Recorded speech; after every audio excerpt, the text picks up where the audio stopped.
Chief Meteorologist Chris Boone.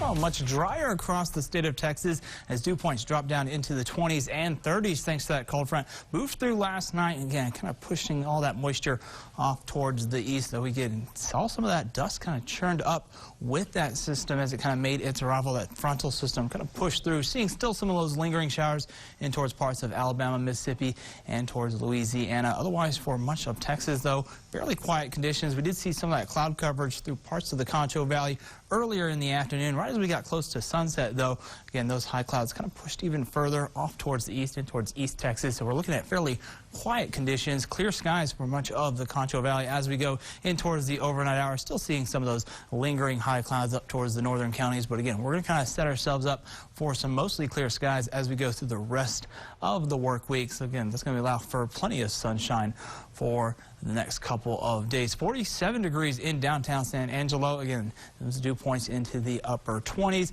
We're not going to be seeing those temperatures drop all that much further for the next several hours. So we're going to be hanging out into those mid to low 40s. Those winds have taken a bit of a break, give them a little bit of a breather.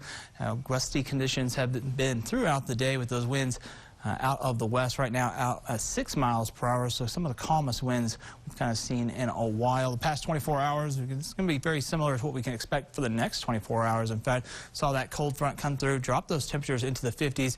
We only got down into the mid 40s for our overnight lows. Warmed up fairly nicely through the afternoon hours into the mid 60s. So that's going to be very similar to what we go through the next the next day rather. We'll see those overnight lows into the mid 40s. With tomorrow's highs, we're going to back into those mid 60s.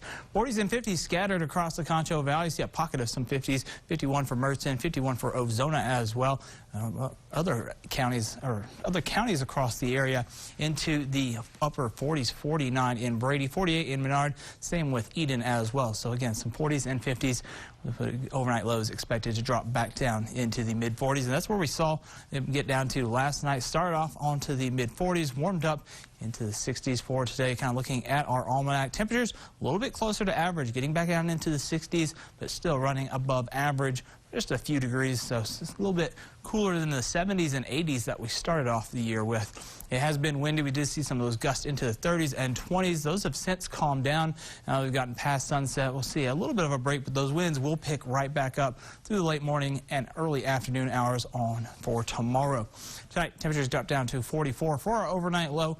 Again, those winds kind of picking back up. They'll start to decrease in the evening time frame. Temperatures warming up 66 for tomorrow, mostly clear skies. There's going to be plenty of sunshine across the area.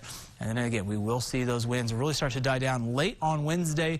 That's going to give us a better break from those winds for us on Thursday, getting back down into the single digits and into the teens, so a little bit more manageable. But those winds will turn more out of the south for us late on Thursday and start to pick up going into Friday. That's actually going to warm those kind of temperatures back up into the 70s as we finish up your work week. Trash can meter, again, trash day for me. Again, on Wednesday, it seems like it's always windy.